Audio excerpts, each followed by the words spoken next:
This Steve Jones Show podcast is now loading. The Steve Jones Show podcast is presented by Sunbury Motor Company, Purdue Insurance, Brewers Outlet, and NIL Game Changers.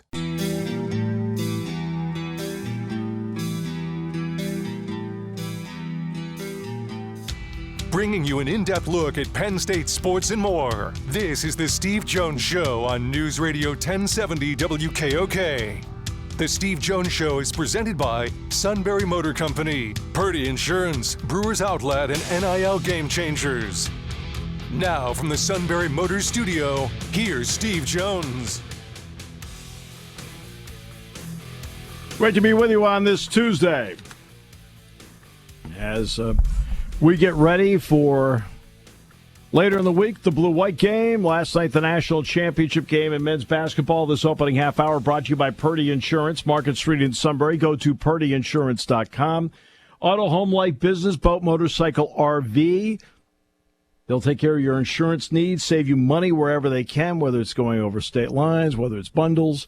They'll figure it out because customer service means everything to them.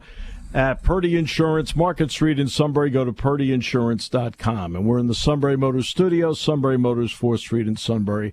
Sunbury Motors Kia, routes 11 and 15 in Hummel's Wharf, and online at SunburyMotors.com. I don't know whether he's one street up from me or not right now. I'd have to find out. That would be one of my neighbors, Mark Brennan. Sir, welcome. It's great to have you back on the show. It's great to be here, Steve, and I think the recycling truck's about to go by, so if you hear some rattling out there, there may be some bottles clinging and stuff. You'll know I'm in your neighborhood. Yeah, exactly, because they already hit my street. So, Mark, what have you learned to this point about Penn State football between people you've talked to and also the opportunities you've had to see practice?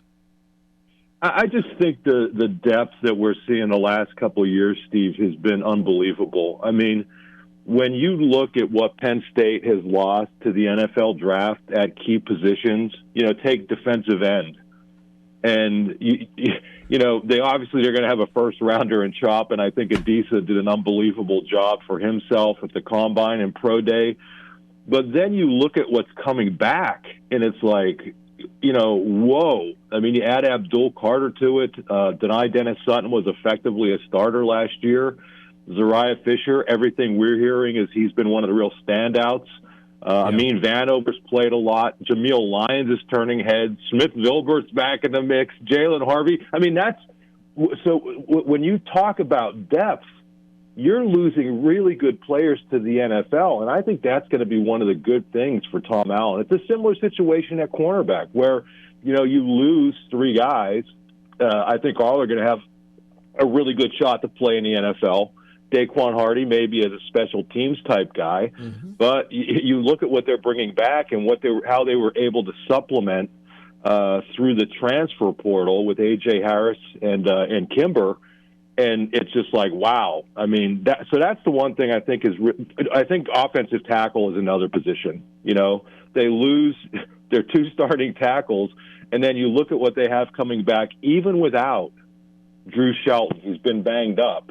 But you look at Donko, you look at Ono, you look at Javen Williams, you bring Nolan Rucci in there. I mean, I know I'm throwing a lot of names out, but it wasn't that long ago that they didn't have this kind of quality depth.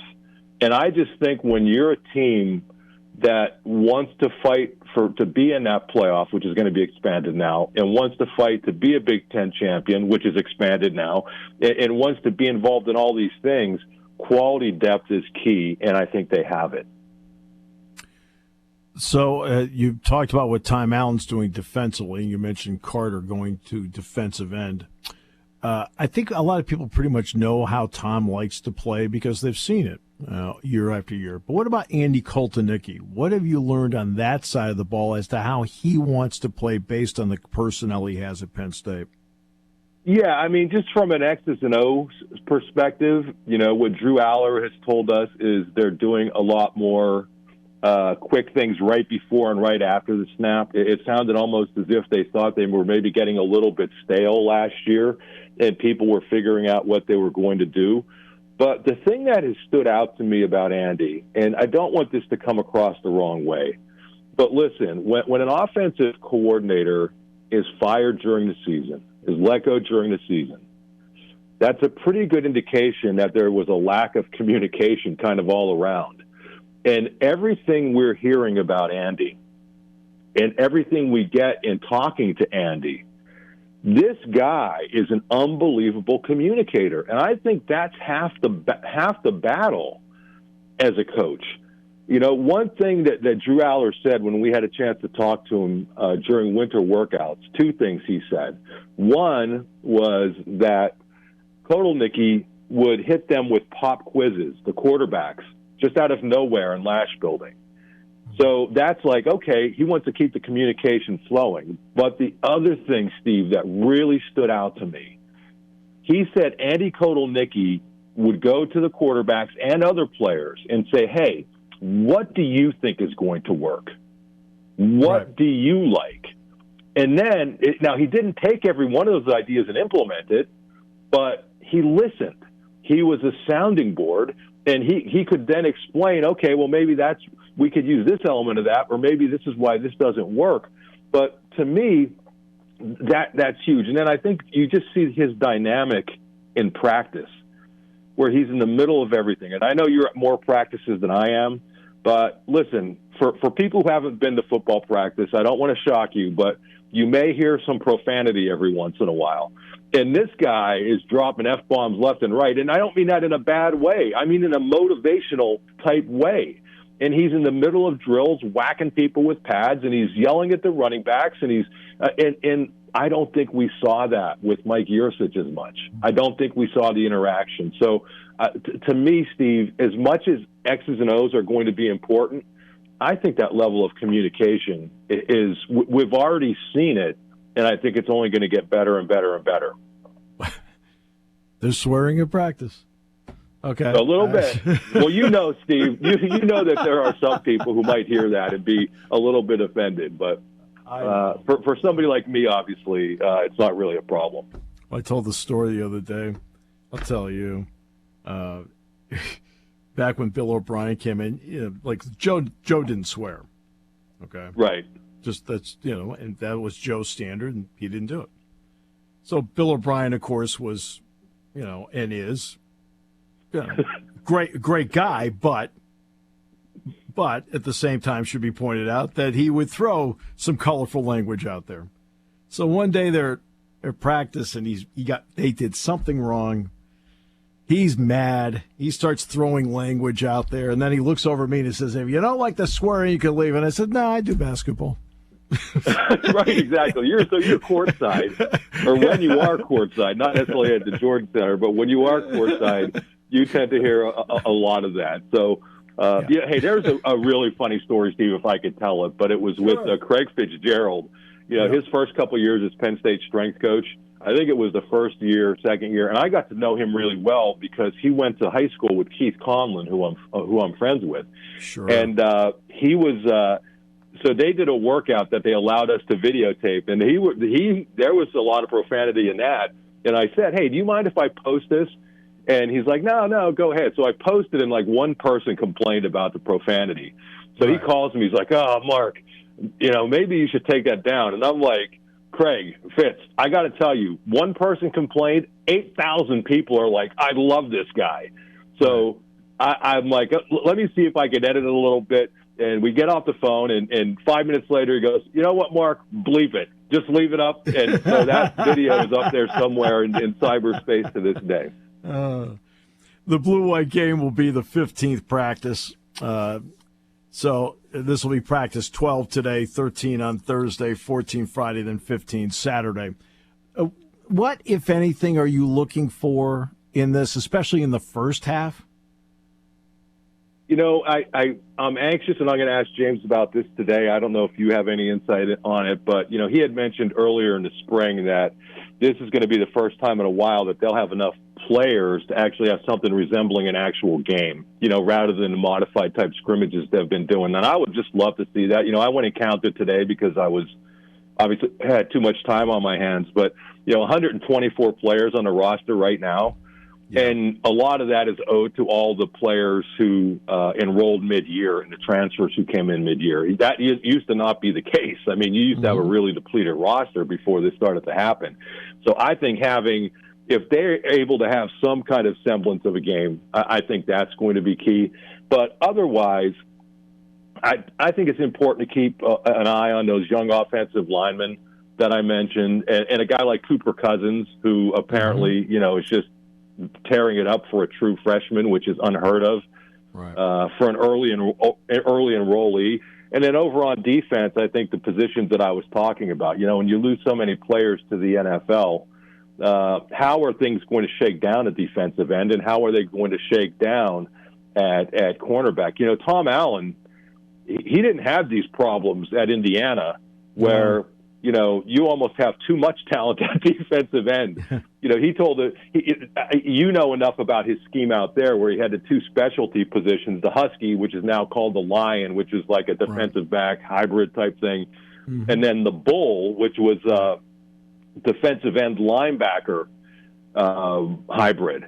So he explained the Husky/Lion to us at the media availability, and I said, well, what about the Bull? Are you going to implement that? He goes, we really don't have to, because the defensive ends here are athletic enough that they can do all the things that we were asking of that position, which includes dropping into coverage, moving all around, a lot of different things that Manny Diaz did with the defensive end. But it just goes to show you the difference in talent level, and now his challenges are going to be much different now.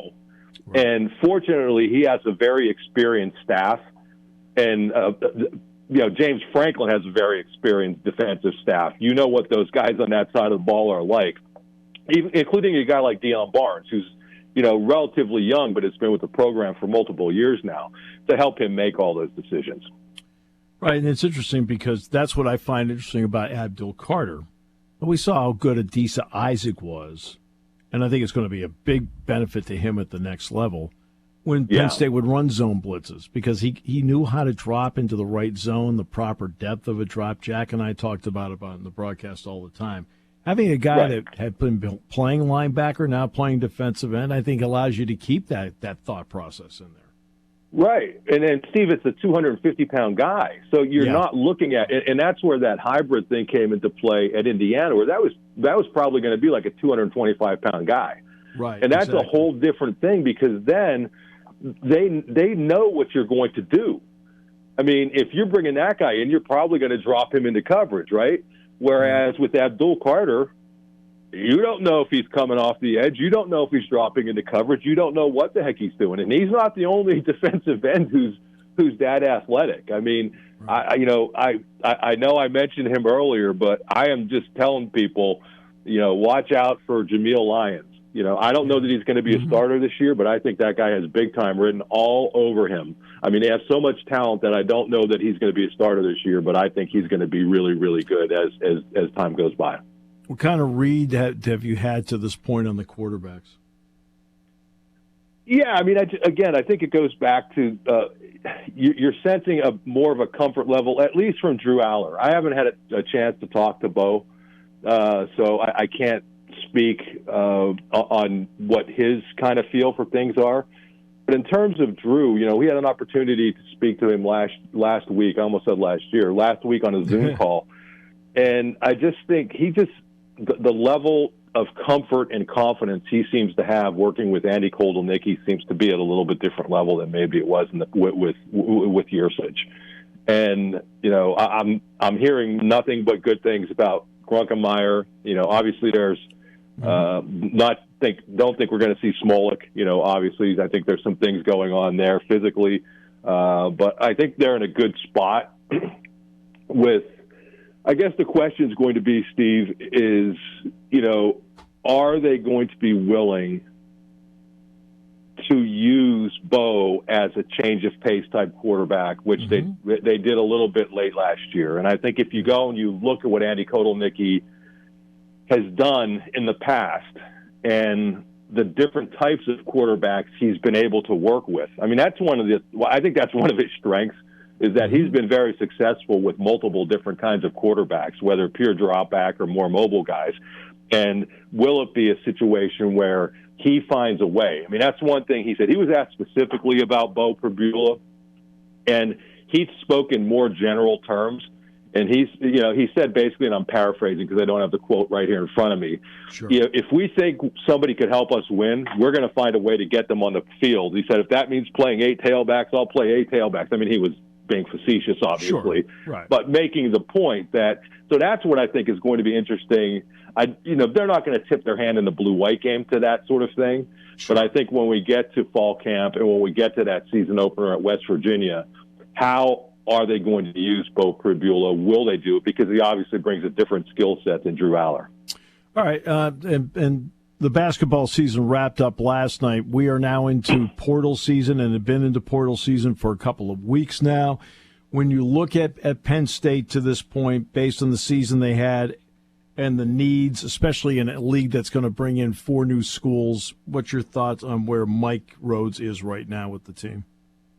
Well, I think it was important to get the big guy from Xavier, obviously, given who they lost. And, they have another big guy coming in as a true freshman, but I think they still need to get, a little bit more size. We saw last year, what happened when you don't have enough big men.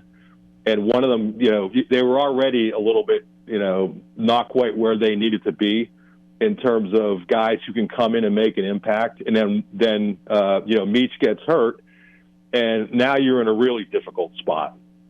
And I think at VCU, you can get by with that. In the Big Ten, you can't. The big men are just way, way, way too good. And so I think developing depth there is going to be really important. I think making sure that everybody else stays is very, very important as well. But to me, making sure I don't want to say it's easy to get smaller players who are really good, but I think it's easier than getting skilled big. So I think being able to get at least one more guy there would be really important for this team. Right. Have you invested any time yet in the 4 schools coming in football and basketball, or is it just been a time where you're so locked into what Penn State is currently doing that you'll file that for a little bit later? Yeah, it's been tough, Steve. And I'm to the point now where we're starting to make travel plans, and I'm just like dreading making those plans for USC. It's like, oh my God. I used to think going to Wisconsin was bad. And now I have to figure out a way to get to USC and back in time to tape our TV show. So I just haven't been able to dive into that just yet. I think after spring practice is going to be a good time to do that. And obviously with those teams out there, I don't know. You had some major coaching shakeups with those teams, with several of those teams. So I don't know. You're not really going to be able to look back at last year, I don't think, and figure out, what USC or what UCLA is going to be or what Washington's going to be. So that's something I think after spring practice we'll dive into. Yeah, no, I completely understand that. You mentioned what you might talk to him about tonight in practice. Dev, do you know who you're getting besides James tonight? We are getting Ty Howell. We are getting Terry Smith. Oh. And Dawkins. Yeah, so I think that's going to be cool to talk to Doc. He's one guy, Steve, I want to give a shout out to because, you know this because you're around the program. But from the time he was pretty young, people pointed to him as a leader in this program.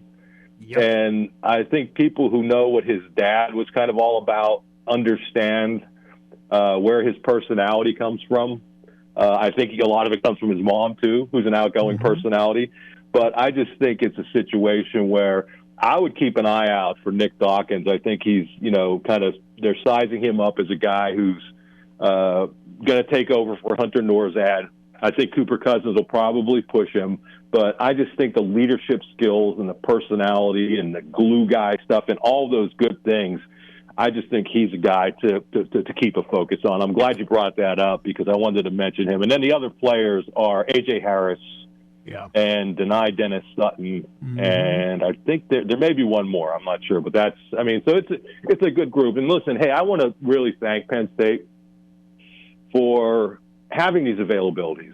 James Franklin met with a few of us a couple years ago and said, what would the best way what would help you guys in terms of doing coverage?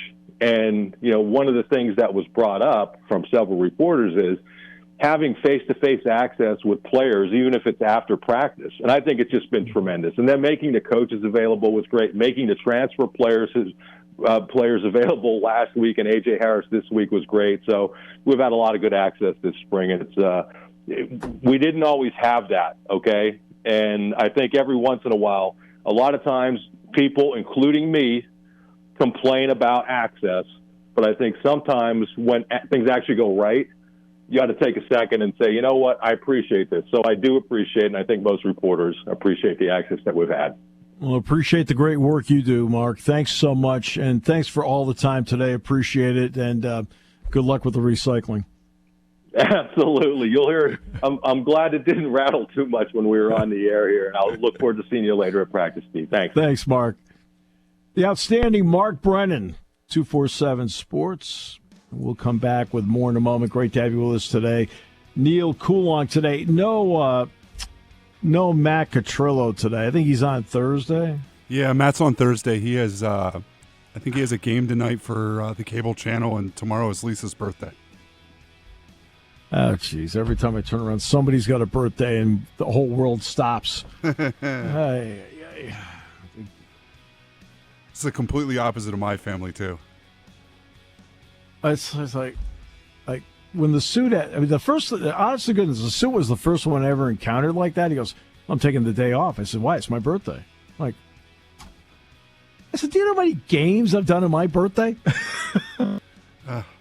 Really? I end up at a lot of Legion games on mine. Yeah. Okay. Well, hey, to each his own. Like I said, have fun. They had 8,411 at the ballpark yesterday for Solarfest. Spring has sprung, and it's time to dust off those insurance policies. For over 100 years, the Purdue Insurance Agency has been protecting families and businesses of the greater Susquehanna Valley and beyond. With the experience of our trained and knowledgeable staff, you can rest assured that your needs will be evaluated and met by some of the industry's best representatives. No matter what your insurance needs are, call Purdue Insurance today at 570-286-5855 or visit our website at purdueinsurance.com to see what we can do for you. Party time, game time, or just fun time. Doesn't matter what time it is because it's Brewers Outlet time. The beverage supermarket has the area's largest beer selection. Imports, microbrews, ciders, and domestics. Pick from over 100 ice-cold 12-packs and dozens of 24-ounce singles. Soda, snacks, hot sauces, fresh roasted peanuts. Make it one-stop party shopping, and don't forget the pickle bar. So whatever you're celebrating or just doing it up, Brewers Outlet, Reagan Street, Sunbury wants to see you. And thank you for your years of patronage.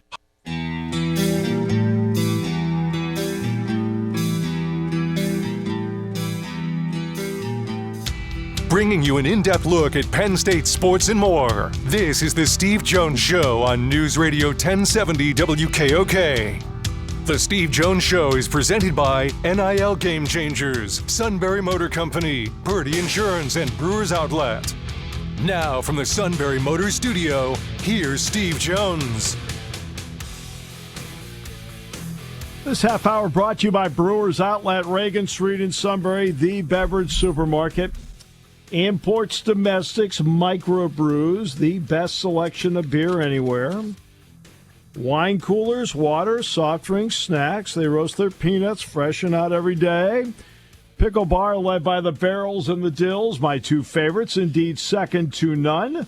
At Brewers Outlet, Reagan Street in Sunbury, the beverage supermarket. And, of course, as always, we're in the Sunbury Motors studio. Sunbury Motors, 4th Street in Sunbury. Sunbury Motors Kia, routes 11 and 15 in Hummel's Wharf, and online at sunburymotors.com. The men's national championship game, very similar in my mind to the women's national championship game. The better team beat the best player. Simple as that. The better team, okay, the best team beat the best player. Okay. And that's really kind of what it comes down to. It's simple. UConn moves the ball beautifully. I mean, beautifully. As we've talked about the entire time. Their ball movement is exemplary. And even though they play at a more deliberate pace than last year, the reason they're playing at a deliberate pace is really quite simple. They are playing to get the best shot. And that's why the ball movement is critical, because they're not really playing slower. They're just, okay, this is, right, the best shot. That's what they're trying to get. And they do, for the most part, get the best shot. And then they go out, to their credit, right, and defensively, I mean, they were able to play Edey one-on-one with Klingon, which meant that the others on the floor for Purdue didn't have the usual openings and freedom because somebody was not left uncovered because of a double. Now, they did some doubling in the second half. But the ability to, for the most part, single Edey, and I know he had 37 last night, and I thought Edey played a good game. Maybe not his grade A game, but probably B plus A minus. I thought he played actually pretty well last night. The guys around him didn't play well. And if you've heard me say it once, you probably now heard me say it a couple of hundred times. All right? If you combine the free throw line with the three-point line, normally you are going to get yourself a winner. And last night, now remember, who dominates the free throw line? Purdue. I gave the record on the show a couple of weeks ago. I think it was maybe last week. What their record was when they are better at the free throw line. In other words, have more attempts. Just not even percentage-wise. Just more attempts than the opponent. It's a ridiculous number. Ridiculous. But they only hit one three-pointer last night. That was it. UConn hit 6. When that happens, you're okay, just on three-pointers, you're plus 15. What was the final score? Plus 15. It's hard to win games in today's game 2-by-2. It's the way it is. That's why, for example, we've talked a lot about Caitlin Clark. Well, what makes her dynamic is she can drive to the basket. She passes well. I mean, and not just well, she's a great passer, right? But she hits enough threes where Iowa's not out there trying to win the game 2-by-2. Well, for Purdue last night, they had 23 two-point baskets. 23. Right. And UConn had 24 two-point baskets. The difference is they hit 6 threes. They were only 6 of 22, 27%. But Purdue only took 7. They were 1 of 7. And that's because guys that are normally used to double Edey, UConn wasn't leaving their guy because Klingon, they felt for the most part, could hang in there and do it. And I thought that was the important part of the game. And again, for Edey, last game at Purdue, now we'll find out, let's face it, we'll find out what the NBA thinks of him. I've changed my mind a little bit. I thought he would not be drafted. I've said it on the show repeatedly. I don't think he's going to be drafted.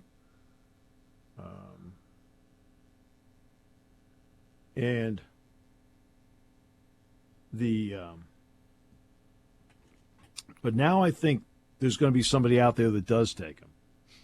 And I think it's going to be somebody who has multiple picks. In other words, I'm not going to take just the only pick I have to pick him.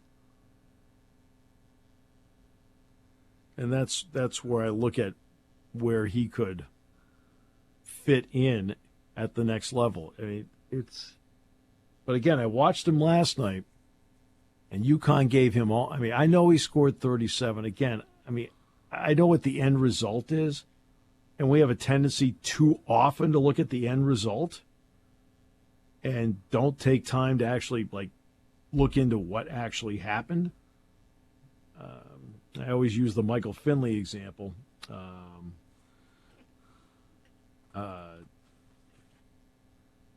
But that's why I take a long look at some of this stuff. I'll never forget, I've given you the example of Michael Finley. One time he had 27 in Rec Hall, and it was like, wow, he had 27. And I go, he took 27 shots. Because when the game was over, I said, he really wasn't that good. And people looked at me like, what? It's like, no, there's a standard. You can't do that. I think Edey had, 24 shots, 25 shots, 37 points. But they did a good job on him defensively. And he ended up being the only legitimate option they had. I mean, nobody else stepped up. Lance Jones didn't step up. Smith, Lawyer. I mean, I don't even know if Lawyer attended the game. I was going to say, was he on the floor? Jeez. You talk about being invisible. Well, he did get mad in the first half. I do know he was on the floor. He didn't like a call, and they went to him. But that was about the only time I saw him. Yeah. And see, he is the kind of player at this stage of his career where if he is not effective shooting the ball, he's not really helping you. Like everybody saw Connor Essegian, for example, of Wisconsin go into the transfer portal. Well, Essegian's a really good shooter. No getting around it. But if he's not hitting shots, he's not helping you. In some ways, he's hurting you. And that's the way certain players are. Now, again, I've got more in-depth scouting reports on players. I have access to more in-depth scouting reports on players than the fan does. So I totally understand that because I know people will take a look at, well, what about this and what about that? It's like, there's some deficiencies there. That's why I think, for example, I don't really think anybody said to me much about, when I was talking about Caitlin Clark and how she plays, because I just, to me, she's a player. Now, I want to go back to the great Bob Costas quote because I think this applies to her. They asked Bob Costas about Jackie Robinson. And, of course, we're coming up on Jackie Robinson Day on Monday. And he said, was he the greatest player ever? No. Was he the most important player in the history of Major League Baseball? Yes. In women's basketball, we can have a healthy, fun-loving debate about whether she's the greatest women's basketball player of all time. Okay? And again, that for fun. I mean, I always love these debates where people get really mad. It's like, just take a look. Okay, nothing's going to change in life as to who wins the argument. All right? So just have fun with it. But we can debate whether she's the greatest player of all time, or, is it Cheryl Miller? Is it Diana Taurasi? Is it Sue Bird? Is it, Shamika Holzclaw? Is it Cheryl Swoops? I don't know. Right? She's among the greats. But all those players who fought so hard in the women's game, fought hard for the women's game to gain an inch here, an inch there, an inch here, an inch there. She allowed the game in the last 18 months to gain yards. And she may go down as the most important player that the women's game has had. Then we can debate whether she's the best or not, just for fun. But she'll go down in that category of most important. Right when they needed her, they got her. Now we'll see whether it's sustainable. We talked about that. And the men's game, look, the women's rating will end up being higher than the men's rating, in part because of her, because of the groundswell, the fact it was on over-the-air TV on ABC, that was big. And the men's game was on TBS. And look, a low post game is not as fun as the three-point game. The three-point game is a lot of fun to watch. It's a lot of fun to broadcast. Because basketball has gone in stages. big men dominated. Then when Larry Bird and Magic came in, suddenly team basketball finally emerged and made the game exponentially better. When Jordan was there, the dunk was really popular among people. And then when Steph Curry came in, it was the long shot. Well, in the women's game, who is the expert at the long shot? I mean three-point shots. I mean the long shot. It's Caitlin Clark, and people loved it. Now, does anybody exist in that game now that can do it? No. They have three-point shooters, but not like that. Not like that. I was trying to find the number.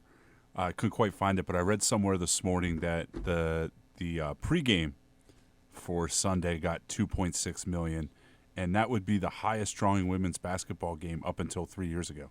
Right. Yeah. So, yeah. yes, she drug them, or she brought them a long way in a short time. Oh, no question. I mean, I don't know what you learned out of the pregame, but that's all right. It's a different story. I was not one of the people that watched the pregame. No. I know I didn't.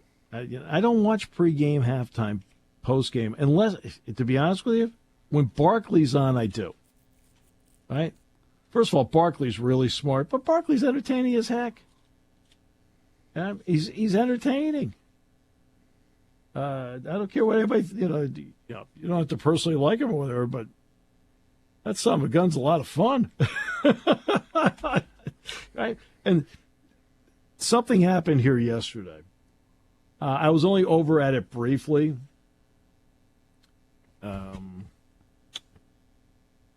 And that was, they had Solar Fest over at the ballpark here. You want to know how many people showed up for that thing? The place seats 5,600. They had 8,411. And it was cloudy. So you guys didn't get to see it out there either? Oh, no, I didn't see it. Well, you know what? Ironically, right when the show ended yesterday, Jack called. So I was on the phone with him while it was going on. I kind of looked outside, and it didn't really even, it just looked like a really deep, cloudy day here. But the clouds never broke here, so we didn't even see it here in this part of central Pennsylvania. Well, I was talking about corners, defensive ends, and wide receivers during that particular time. So I was like, which was a lot more fun conversation for me. But that brings me to my point about, just very quickly about that. And that is, you want to know why 8,411 people were there yesterday? They just wanted to have fun. And people know I talk about this all the time. It's okay to have fun. Hey, every time I turn around, something is so serious. Oh, earth-shattering, groundbreaking. Oh, big words. Oh, right. You know what? It's okay to be serious when it's time to be serious. Okay, and there's certain things that you have to be serious about. But goodness gracious, it is okay to go out and have a blast and have fun. Those people went out yesterday. It was cloudy, so what? They had fun. The blue-white game is going to be on Saturday. It looks like the weather's going to be pretty good, which is a great break. And guess what? Bring your family out. Have some fun. Olympic trials are here next weekend. Hopefully you got a ticket. Go in and have some fun. All right? Luke Combs is here the week after that. Have some fun. It's all different kinds of fun for different people. But it's okay. It's better in life if you're just laughing and having a good time. Well, not only the blue-white game, we have the Paterno run on Sunday. The weather of both days is going to be good.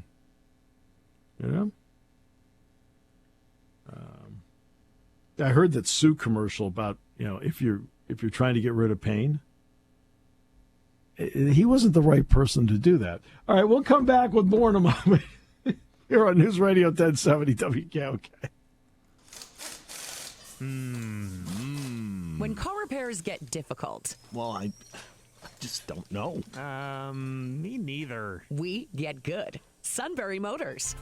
More than quality new and used cars, Sunbury Motors specializes in complicated auto repair diagnosis. They can handle intricate repairs and even complete auto body with service open Monday through Friday, 7 till 4. And Sunbury Motors has made simple repairs easy. Maintaining your vehicle is necessary. Finding the time to do it is difficult. Welcome to Sunbury Motors Quick Lane. Just walk in or call ahead. Relax in their remodeled waiting room with Wi-Fi, beverages, and snacks. Will Sunbury Motors factory-trained techs take care of your oil change, tire alignments, brakes, and inspections. Quick Lane, 6:30 to 6 Monday through Friday, Saturday, 6:30 till 2. Sunbury Motors, Ford and Hyundai, North 4th Street, Sunbury. And Sunbury Motors Kia, routes 11 and 15 in Hummel's Wharf. We take the out of auto repair. You want a unique way to display your brand. You need a team of seasoned experts to work with. You want to reach customers who buy. You want NIL Game Changers, a versatile consulting agency powered by former student athletes and coaches who work as NIL sports agents. NIL Game Changers will help you build powerful relationships with customers through compelling stories, with student athlete influencers as your leading edge. Finally, we'll equip you with the right media to drive your success home. NILGameChangers.org, building meaningful relationships with your customers.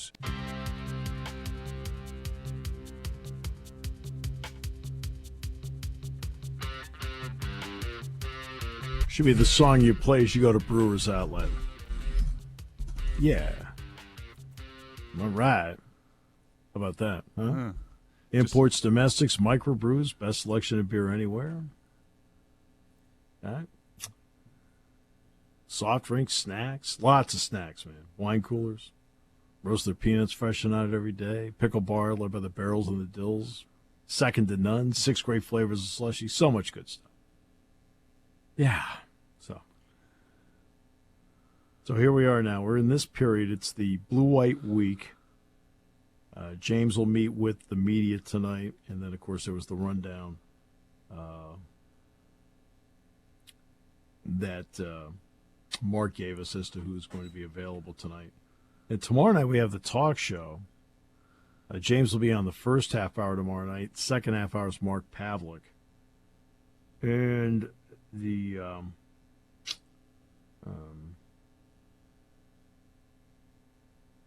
and then there's a quarterback club in Haluba Hall on Thursday.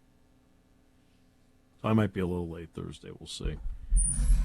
We have Andy Koltonicki and Tom Allen, 3 players, and James. So I have to ask a lot of questions. That is a lot of people for a quarterback club, isn't it? Oh yeah, hey, but you know what? They're trying to do something that's fun and special, so it's up to us to make it fun and special and informative and see what people get out of it.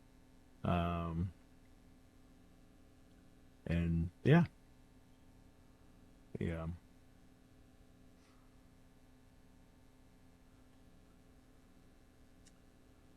And and then Fridays, they'll have Fast Friday. That'll be after the show. But really, Friday, to be honest with you, I got the show and I'm going to go to that. I don't have much to do Friday. I'm good. And Saturday's the game. We're going to actually start at 1:45 on Saturday. The broadcast, the scrimmage will start just after 2 o'clock. And Mark's right. They have, when you have a deep roster like this, and this is not a pared down spring roster. This is a pretty deep roster. There's a lot of players, so they can run this like a regular game. And we'll find out from James tonight exactly what he wants to do with that element of it. But yeah, that's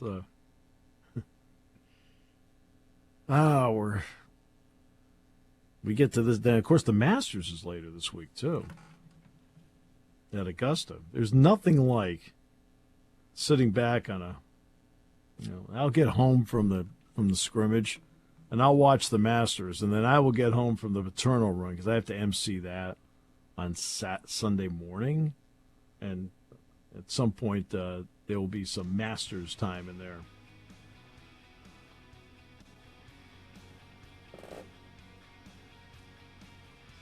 That's one place that I've always wanted to go to that I just have not been lucky enough to get to yet. The 1 year I was all set, we had plane trouble and couldn't go. Oh. Yep. I was going to say, my buddy, a friend of mine waited, him and his dad wanted to go. They got in the lottery 15 years before they got tickets. Oh, yeah? Yeah. Yeah. It's because Jack and I were going to go down on this guy's plane, and plane trouble, couldn't go. Brutal. Talk about getting your hopes up and snatched away. Mole Man was going to go too. And if anybody could have willed that plane in the air, it would be him.